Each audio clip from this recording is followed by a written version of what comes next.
ধোনির রেকর্ড ভেঙে নতুন নজির জাদেজার।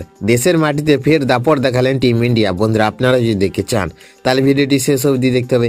চ্যানেলটিকে সাবস্ক্রাইব করে একটা লাইক দিতে হবে এবং নোটিফিকেশন বেল আইকন দাবাতে হবে।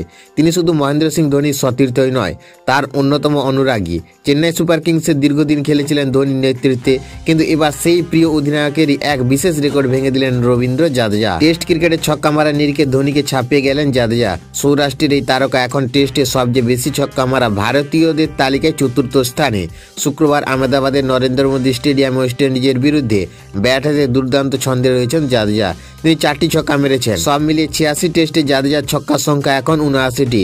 ধোনি 90 টেস্টে মেরেছিলেন 78টি ছক্কা, অর্থাৎ প্রাক্তন অধিনায়ককে টপকে নতুন নজির গড়লেন জাদেজা। টেস্টে ভারতীয়দের মধ্যে সবচেয়ে বেশি ছক্কার রেকর্ড এখন বীরেন্দ্র সেহবাগের দখলে।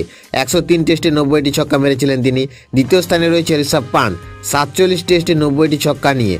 সামান্য পিছনে রয়েছে রোহিত শর্মা 67 টেস্টে 88টি ছক্কা মেরে তৃতীয় স্থানে। অর্থাৎ এখন সেহবাগ, পান্ট, রোহিতের পরেই নাম জাদেজার। দেশের মাটিতে দুর্দান্ত ব্যাটিংয়ে ফের নিজের ক্ষমতা প্রমাণ করলেন স্যার জাদেজা।